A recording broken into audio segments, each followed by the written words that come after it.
Bueno, y estaréis pensando, bueno, y aparte de viajar, ¿por qué ha dedicado esta mujer 20 años, 22 años de su vida a la ecología del plancton? Bueno, pues porque el plancton, aparte de que de ser chulísimo y que queda muchísimo por descubrir, es muy importante en nuestra vida diaria. No salen las noticias y no lo tenemos en cuenta, pero es muy importante. Y os voy a contar muy rápidamente por qué es importante. Es una palabra del griego que significa, que es planctos, que significa errante, que son todos los animalitos que no pueden ir contracorriente. Entonces, una larva de pez que no puede salirse a donde quiere, sino que se la lleva el agua, eso sería plancton. El 90% de la biomasa del plancton son copépodos, que no son todos como el de Bob Esponja, hay de muchos tamaños, formas, colores, pero en realidad el plancton son un montón de organismos muy distintos. Puede ser ficoplancton, que son bacterias, o puede ser hasta megaplancton, que miden como un campo de fútbol de largo, que son coloniales, que sería la foto que tienen abajo a la izquierda. Esos son 100 metros de colonia. Son organismos, como están en mitad del océano y nadie les molesta, pues pueden crecer todo lo que quieren. Entonces, el plancton puede ser microscópico, que si no tenemos una óptica especial no podemos verla, o puede ser tan grande que sea más grande que nosotros. Todo eso es plancton. Entonces, hay muchísimas cosas que todavía no se han descubierto. Bueno, entonces, lo primero, la cosa más importante que hace el plancton por nosotros y por todos los animales que hay en el planeta es producir oxígeno. El fitoplancton, las algas microscópicas del océano, producen la mitad del oxígeno del planeta. Entonces, si ahora ustedes cogen aire, 1, 2, 3, sujetan el aire, 1, 2, 3, sueltan, y ahora, sin coger aire, cuentan otra vez hasta 6. Y luego ya vuelven a respirar. Notarán esa diferencia, ¿verdad? Así como medio que nos falta el aire. Pues eso es lo que pasaría si no hubiera fitoplancton. Estaríamos medio ahogados, nos faltaría la mitad del aire todo el tiempo, ¿de acuerdo? A nosotros y a todos los animales del planeta. Entonces, es muy importante. Otra cosa muy importante del plancton es que es la base de la mayoría de las redes tróficas marinas. Es decir, los animales, todos los animales del océano, grandes o pequeños, unos se comen a otros y al final lo que terminan comiéndose es al plancton. Si no hay plancton, no hay comida. Y luego además animales que nosotros que pensamos que no tienen nada que ver con el plancton, porque viven pegados al fondo, como los caracoles o los mejillones, cuando son bebés, cuando son larvas, sí que pertenecen al plancton, que serían estas fotitos que están viendo. Cuando ya se hacen más grandes, entonces ya se fijan al fondo y ya dejan de ser plancton, se convierten en bentos. Entonces estos organismos que tienen dos fases se llaman meroplancton. Y esto es muy importante porque también incluye a los peces. Las larvas de peces también son plancton. ¿Esto qué significa? Que todos los recursos marinos explotables dependen de la producción del plancton. Si no hay zooplancton, no hay pesquerías. Esto tiene implicaciones económicas, alimentarias, etcétera. Otra cosa más que es muy importante, que se empezó a ver cuando yo empecé con mi tesis, hace ya 20 años, es que el zooplancton, hay plancton que vive en la superficie siempre y hay otro plancton que vive a 200, 500 metros de profundidad y todas las noches sube a la superficie, come arriba algas o animales y luego al amanecer vuelve a bajar por debajo de 200 metros para que no se lo coman los peces arriba, porque abajo está oscuro y los peces no les ven. Todo el carbono que comen arriba y lo sueltan abajo cuando respiran, cuando hacen pipí o caca, todo eso se queda abajo. Si está por debajo de 200 metros se llama exportación y si baja por debajo de 1000 metros se llama secuestro, secuestro de carbono. Cuando ese carbono está por debajo de 1000 metros, tarda miles de años en volver a salir a la superficie. Con lo cual, el exceso de CO2 que nosotros, con nuestros coches, nuestras granjas y nuestras fábricas, estamos poniendo en la atmósfera, el océano lo está absorbiendo gracias al plancton. Si no hubiera plancton, las curvas que ven del IPCC y del aumento de CO2 no serían así, sino que serían así. ¿De acuerdo? Probablemente nos habríamos extinguido. También el zooplancton, aunque es muy chiquitito, tienen que pensar que el zooplancton come su peso en biomasa todos los días. Y la cantidad que se mueve todos los días hacia arriba y hacia abajo son 5.000 millones de toneladas. Eso es más de lo que pesa toda la humanidad junta. Entonces, aunque sean muy chiquititos y están muy repartidos, el océano es enorme y muy profundo y si nos juntamos todos nos ganan ellos. Bueno, del plancton yo lo que estudio es el crecimiento, lo pesco con redes, porque como es muy chiquitito necesito unas redes que parecen como el velo de la novia, los agujeros son microscópicos para que no se nos escapen.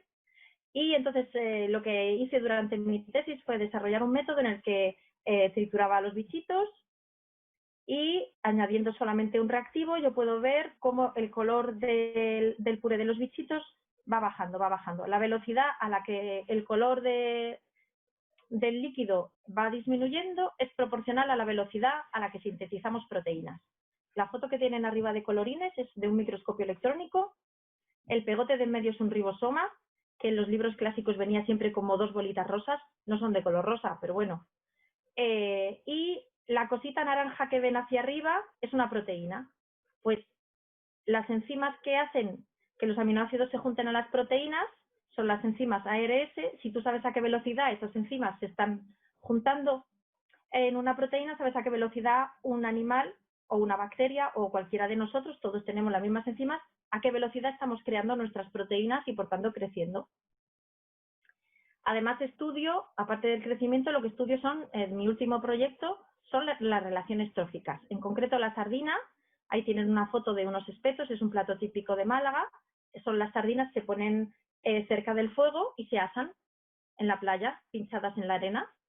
Y llevamos unos años que cada vez hay menos y son más pequeñas y no sabemos por qué, y lo que pensamos es porque con el cambio climático su comida ha cambiado, el plancton se va hacia sitios donde haga menos calor y entonces las larvas no tienen la misma calidad de comida. Para poder comprobarlo obtuve financiación, un proyecto que acaba de terminar, en el que lo que hicimos fue estudiar la composición del plancton en donde viven las larvas de sardina con el microscopio y también estudiamos lo que había dentro del estómago de las sardinas, pero como al microscopio eso está deshecho, lo que hicimos fue utilizar ADN, medir el ADN que había dentro de las sardinas y de qué especies eran, que es la gráfica de abajo de colores que ven, y lo que hemos visto es que las sardinas no comen por la noche, porque no ven la comida, como ya sospechábamos, y dependiendo del sitio donde estén, comen una cosa o comen otra, porque comen lo que haya más y que les quepa en la boca. Son generalistas. Eso significa que si cambia la comunidad de plancton, cambiará su nutrición. Si cambia su nutrición, nos podemos quedar sin sardinas. Sin sardinas, sin boquerones, sin jureles, cualquier pequeño pez que coma zooplancton. Y para poder evaluar todo esto, lo que estudio con el resto de mi grupo de trabajo son cambios en el medio marino, pues cada vez tenemos más medusas, cada vez tenemos más eutrofización, miren qué sucio está ese agua, eso es una floración de algas que hubo en el Mar Menor en 2016 y es que no se veía nada dentro del agua. También tenemos mareas rojas que hacen que no se pueda mariscar, tenemos el problema del declive de las pesquerías. Entonces, ¿por qué es importante todo esto? ¿Por qué es importante mi trabajo? Aparte porque me guste mucho. Pues porque los nuevos métodos y aplicaciones que desarrollo y desarrollamos en mi grupo los podemos aplicar directamente a los programas de seguimiento, a la evaluación del buen estado ambiental del medio marino, que ahora nos obliga la legislación europea, y con eso además asesoramos a la administración local, regional, nacional, de la Unión Europea y a grupos de expertos en los que colaboro. Por ejemplo, para poner las cuotas de pesca.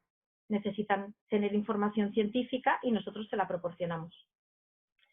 La repercusión social que tiene mi trabajo, pues impacto socioeconómico, porque se mejora la gestión de la pesca y del marisqueo, del turismo, si podemos predecir cuándo va a haber medusas o cuándo no, para cerrar una playa, lo que se llama ahora servicios del ecosistema azul, la repoblación de praderas de fanerógamas para que capten carbono y palien el efecto invernadero. Y una labor muy importante es la transferencia de tecnología. He formado a 21 investigadores de 12 países, pueden ver por ahí los puntitos, y estamos siempre abiertos a recibir estudiantes de maestría o de pasantía o que puedan venir aquí a aprender nuestras técnicas y aplicarlas. También nos llama, por ejemplo, cuando hay un vertido ilegal o algún problema, nos llaman del SEPRONA, que sería como la policía del medio ambiente, tanto de tierra como de mar, nos llama a nosotros para que analicemos el agua, para que vayamos a juicio a declarar, para que los culpables puedan pagar por lo que están haciendo. Y además, otra cosa que me gusta mucho es la divulgación. Tenemos un blog que pueden entrar allí y ver un montón de fotos de bichitos y saber lo que hacemos. Y, por ejemplo, charlas como esta, que así, a través con la excusa del COVID, a través del océano, pues puedo hablar con ustedes. Y luego una cosa que también es muy importante es la cooperación internacional, porque por mucho que investiguemos, si no nos ponemos de acuerdo, no sirve de nada que, por ejemplo, España deje de pescar en el Atlántico Norte si todos los demás países van y pescan, por ejemplo. Entonces, estas cosas son muy importantes. He ayudado a la creación de un grupo de trabajo en el Pacífico sobre crecimiento de zooplancton y un grupo en el Mediterráneo. Y además colaboro en todos los grupos que ya había creados en la zona del Atlántico, que tienen muy larga trayectoria. Crean mareas rojas. Vale. He escuchado, Vale, pero las mareas rojas es cuando hay un bloom, una floración. Bloom es el término en inglés, que es como es cortito lo usamos mucho, pero en realidad es una floración masiva, cuando de repente una especie de una microalga crece muy rápido. Entonces, si son verdes, se ve una mancha verde, pero si son rojas, se ve una mancha roja. ¿Cuál es el problema de que sean rojas?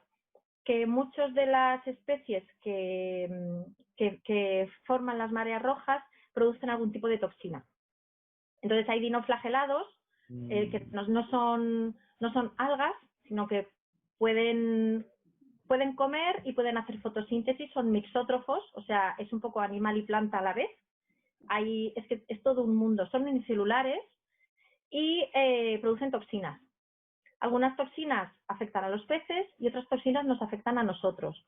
Entonces hay una toxina que produce diarrea, hay otra que produce un poco de gastroenteritis, y el problema es que, por ejemplo, los mejillones y todos los bivalvos filtran agua y a estas algas que son tóxicas las dejan en el filtro. Entonces al mejillón no le afecta, pero cuando tú te comes el mejillón tiene todo eso concentrado en el filtro.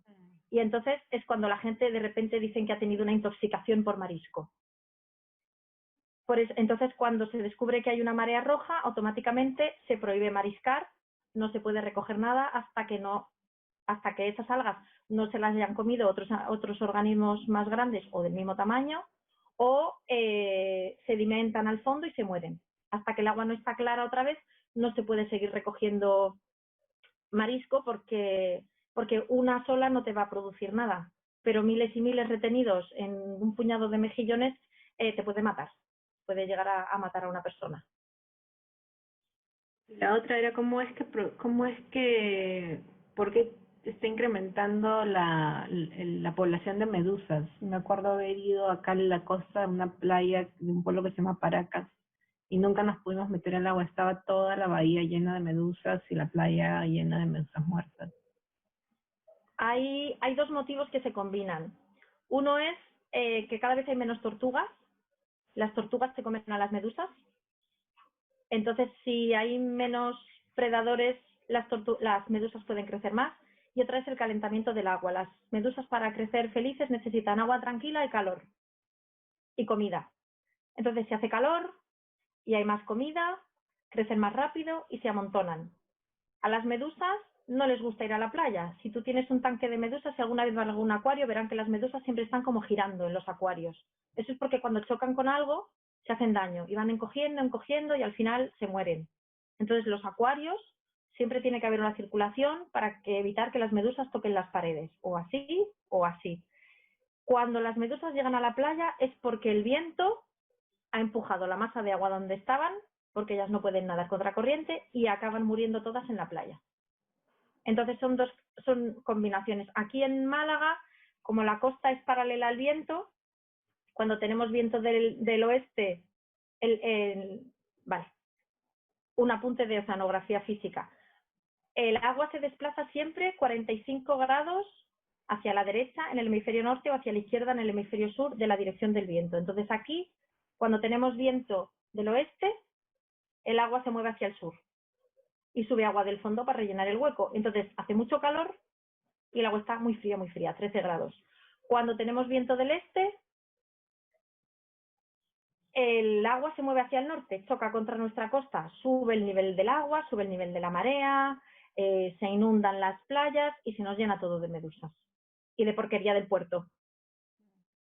Entonces, dependiendo de la zona, ustedes como tienen la costa más en vertical, el efecto es distinto. Nosotros, como lo tenemos la costa en Málaga en horizontal, en cuanto cambia el viento, cambia la temperatura del agua, y de tener el agua limpia a tenerla llena de porquería o de medusas si es verano. Pero las medusas ya les aseguro que no van a la playa a propósito, es lo último que quieren ellas.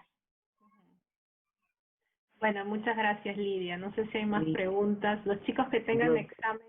Sí, Mauricio. puedes preguntar. Pero los que tengan examen en 15 minutos ya pueden ir retirándose. Gracias por participar. Y los que se quieren seguir quedando. Sí, Mauricio, dígame. Ya, sí. Mi pregunta era de que con lo de la marea roja, esto influye. Gracias, chao. Hasta la próxima. Suerte. Hasta luego. Tachero. En la marea roja, ¿influye algo en lo que viene a ser la sal del mar? Uy, por supuesto, la marea roja se crea como casi todas las floraciones de algas, de cual que sean rojas o que sean verdes, lo que influye es la cantidad de nutrientes. Es lo que se llama eutrofización. Entonces, por ejemplo, si hay lluvias torrenciales, todos los nutrientes, todo el amonio, el fosfato que se utiliza en la agricultura, lo lava el agua, llega al mar y de repente al día siguiente, el primer día se ve todo marrón por el agua de los ríos, que ha llegado y se pone el agua marrón, y al día siguiente ya se pone verde o se pone rojo, porque todos esos nutrientes que se echan como abono en la agricultura, cuando llegan al mar, el fitoplancton lo aprovecha enseguida. Son organismos unicelulares y crecen muy rápido. Tienen que crecer muy rápido para sostener al fitoplancton. Entonces, lo que más afecta a las algas no es la sal, sino los nutrientes, la contaminación, sobre todo la contaminación. Es que una vez que fue a la playa, estamos nadando y entonces veo que el agua estaba de color roja, como igual en la imagen más o menos. Y entonces cuando me meto, siento de que mis ojos, por alguna razón, siento de cuando a veces se me metió un poco agua en la boca, está bien salado y pues como que no podía nadar bien. Y pues mi papá pensaba de que así era normal el agua, y pues tenía que haber una razón científica o lógica para que estuviese más salada de lo normal. Eso puede ser dos cosas. Puede ser que como el plancton no puede cambiar de masa de agua, si había una zona que estaba roja y otra no, esos son dos masas de agua distintas. En una está creciendo el plancton, puede que fuera una masa de agua más salada que otra. Entonces, por eso puede que notases la diferencia. También hay mareas rojas que no son tóxicas. Entonces, si no te notaste problemas para respirar, ni te picaba la piel ni nada, puede ser cualquier otra especie. También otra opción puede que sea porquería, puede que sea, aquí a veces tenemos lo que se llaman natas, que es en la arena cerca de la costa de la playa, hay como una espumita blanca que dice, no, son arcillas, son arcillas. Cuando hay esa espumita blanca yo no dejo que mi niño meta la cabeza en el agua, porque es una espuma y la espuma, igual que cuando nos lavamos la espuma retiene la grasa y los virus y se los lleva, cuando es una espuma así más consistente retiene todo, retiene algas, retiene toxinas, retiene bacterias fecales. Orina, sí. Eso me dijeron. Entonces, cuando veas una mancha de un color así que se note distinto, intenta no meterte. Y con las medusas también, una cosa que quería decir, aunque casi todas son transparentes, algunas son moradas y se ven mejor, cuando ustedes vean una medusa, hay por lo menos 10 más que no ven, ¿vale? Porque son muy transparentes y ustedes ven la que está más cerca y la que está más arriba, pero debajo habrá más. Entonces, cuando vean medusas, sálganse del agua porque al final acaban picando y se pasan un mal rato. Sí. Martín, ¿tenías una pregunta? Sí, Martín. Tengo una pregunta. ¿Qué consecuencias trae el plancton cuando lo ingerimos a través del organismo, o sea, a través de la comida? ¿Qué consecuencias trae en nuestro organismo el plancton? El plancton normal no trae ninguna consecuencia. El plancton incluye cualquier tipo de, por ejemplo, el krill, que es lo que comen las ballenas.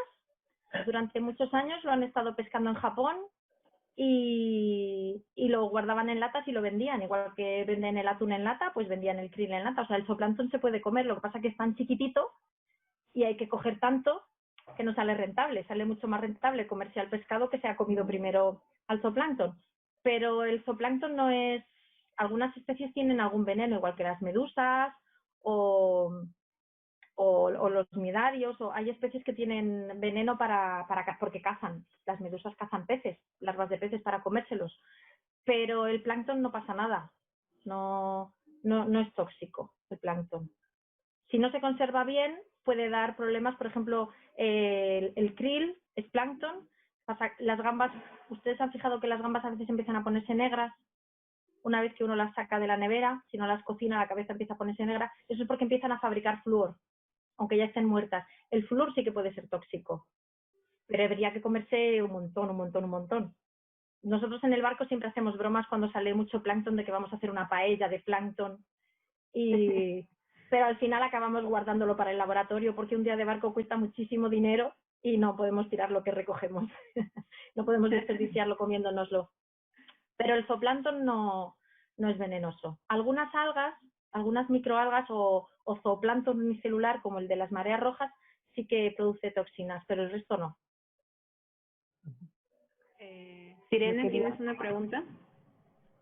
Yo ya no. Tengo una pregunta. Pasa de que la otra vez, perdón, amigo, la otra vez vi como que una publicación que decía de que las ballenas, no, el mar era salado por el semen de las ballenas. ¿Es cierto eso? No. El mar es salado porque el fondo del mar, igual que la tierra, está hecho de piedras y lavándose, van saliendo la sal. Igual que la sal, cuando uno compra sal para cocinar, puede ser sal marina, de que han evaporado agua de mar y tiene sal, o puede ser sal de una cantera. Entonces, la sal viene de las piedras. Viene de las piedras de la tierra y de las piedras del mar. La sal es algo orgánico y no viene de ningún animal. Ok, gracias.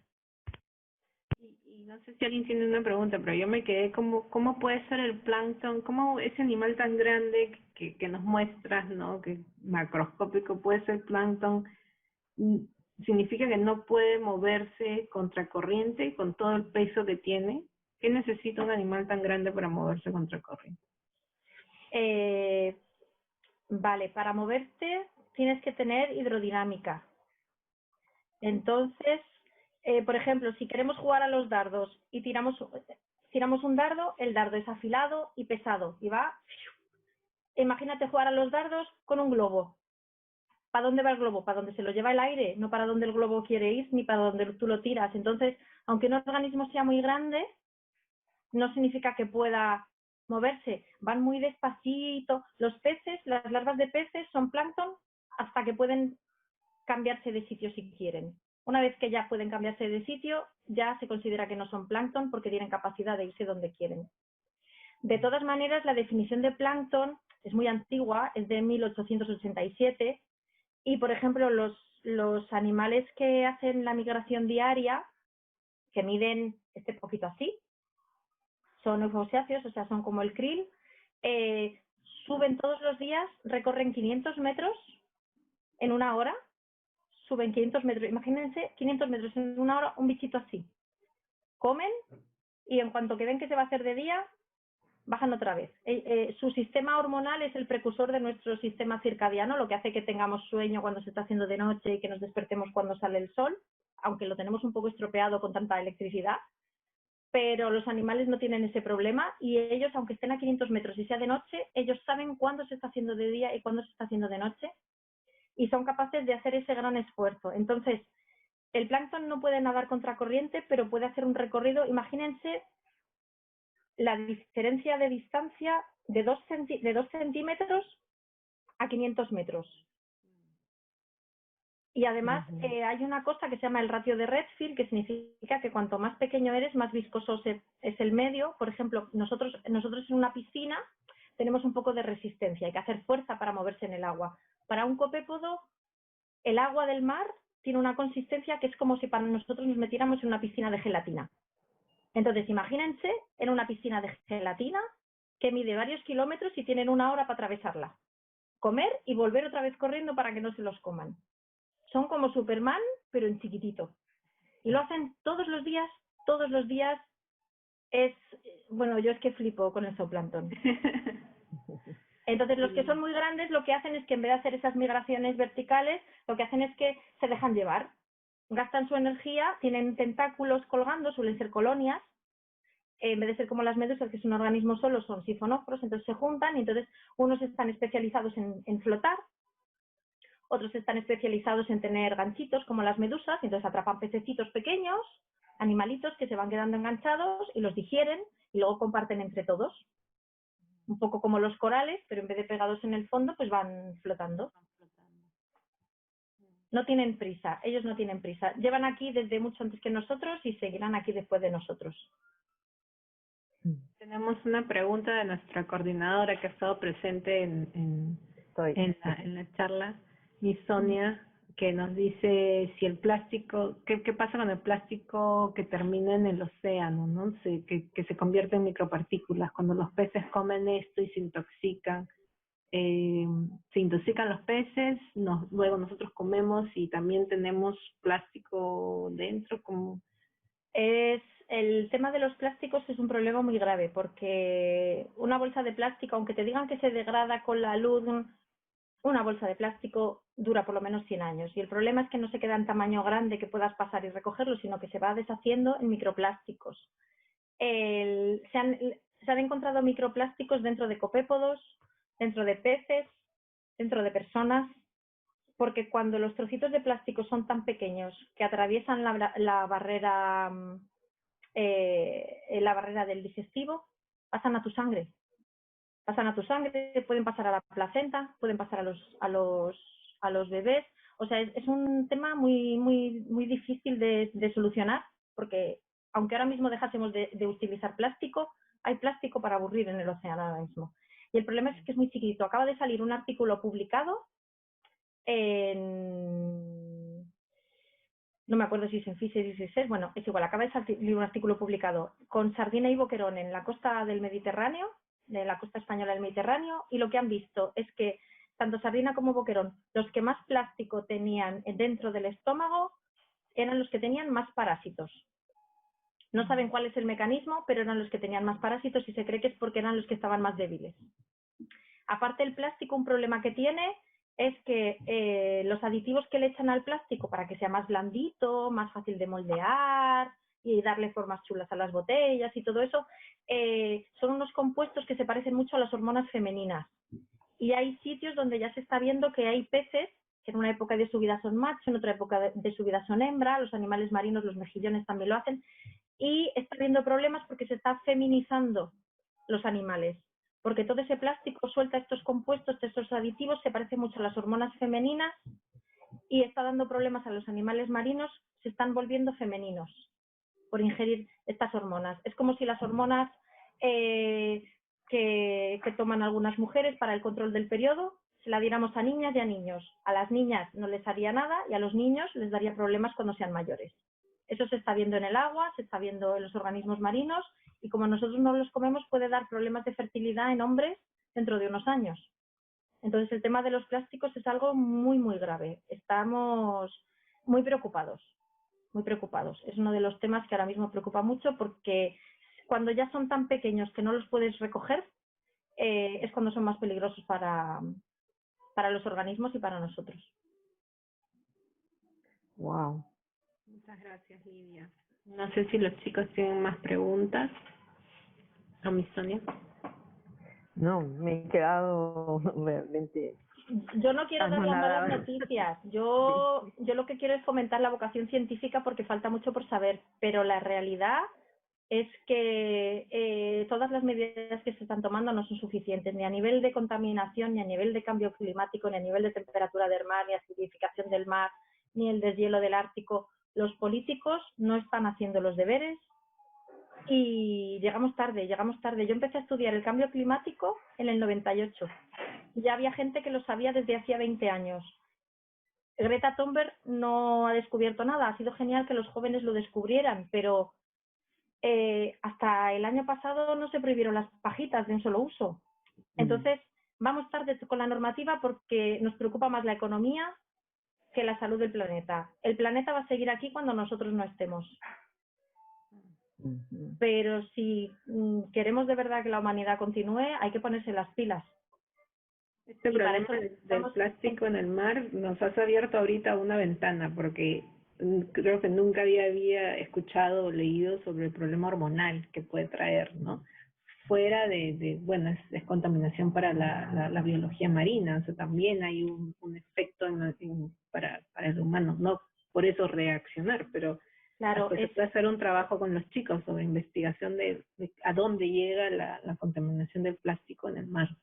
Claro, también hay problemas antes de ver lo del plástico, se dieron cuenta que en las depuradoras de agua, cuando depuran los residuos de las ciudades, se depuran muchas cosas, pero las hormonas que toman las mujeres durante toda su vida para regular el periodo, eso no lo paran las depuradoras y va al mar.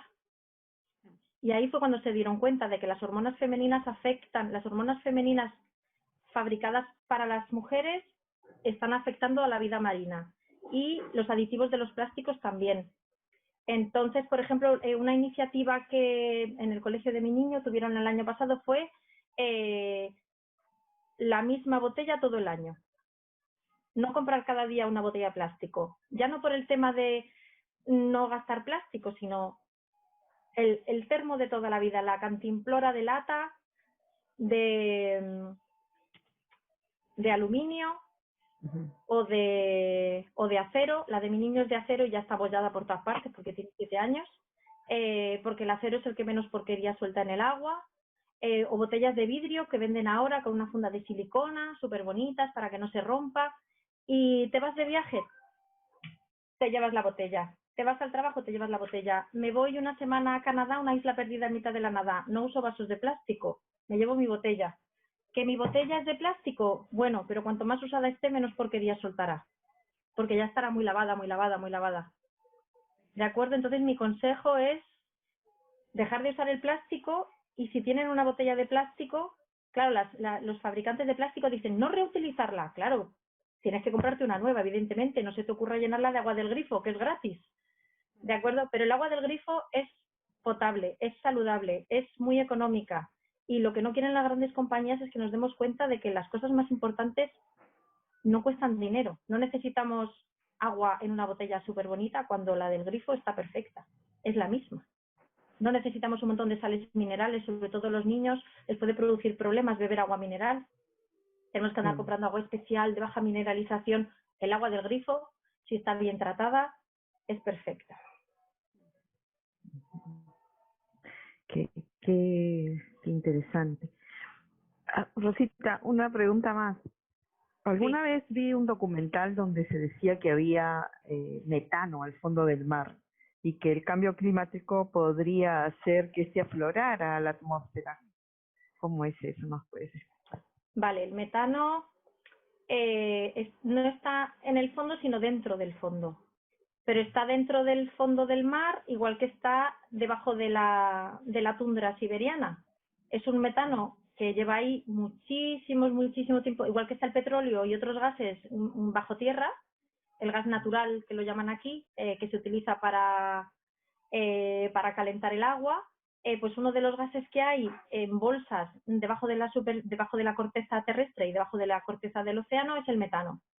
¿Qué pasa? Pues que si hay un movimiento de tierras o un aumento de presiones, ese metano se puede liberar. Hace unos años hubo un libro que se llamaba The Swarm en inglés, no me acuerdo cómo se llamaba en español, que era ciencia ficción, pero como que el océano se rebelaba contra nosotros. Y una de las cosas que decía era que empezaba a haber corrimientos de tierra en la costa de Noruega y se liberaba todo ese metano a la atmósfera.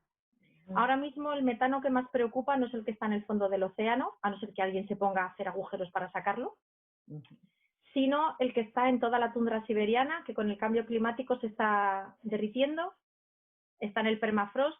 Si toda la capa de tierra congelada que hay encima del metano se termina de descongelar, el metano pasará a través del líquido y saldrá a la superficie. Igual que en la superficie del mar, el oxígeno que fabrica el fitoplancton sube a la atmósfera y el CO2 entra para que lo utilicen las plantas, los gases atraviesan los líquidos, pero no los sólidos. Una vez que se descongele la tundra siberiana, todo ese metano quedará liberado a la atmósfera. Y entonces las granjas de vacas o de cerdos serán un problema muy pequeño en comparación, porque Siberia es enorme. Y en el fondo del océano hay depósitos, pero no solamente de metano, sino de muchos gases. El problema es que las empresas que hacen prospecciones para buscar gases, en algunas zonas ya está prohibido, en otras no, pueden hacer un agujero y ellos ven si el gas que hay les interesa o no, pero a lo mejor encuentran metano, no les interesa y dejan un agujero abierto. Entonces, está. Pero ahora mismo lo que más preocupa es el metano que está en la parte terrestre, porque está más cerca de la atmósfera. Oh, wow. Bien. Bueno, Lidia, ahora sí, muchas gracias. Ha sido una charla súper linda y súper informativa, sobre todo por el lado de ambiental. Creo que nos estás dando acá también una oportunidad para hacer más cosas, ¿no? Con los chicos, más educación. Sí, si pueden entrar en la web del IMARPE, hace un poco como el Instituto Español de Oceanografía aquí, tienen una vertiente de investigación, pero también estuve mirando, tienen portal del ciudadano, hacen todo el asesoramiento, no solamente de pesca, sino de cambio climático, medio ambiente, las pesquerías, cualquier cosa que tenga que ver con el mar, ellos producen asesoramiento para el gobierno.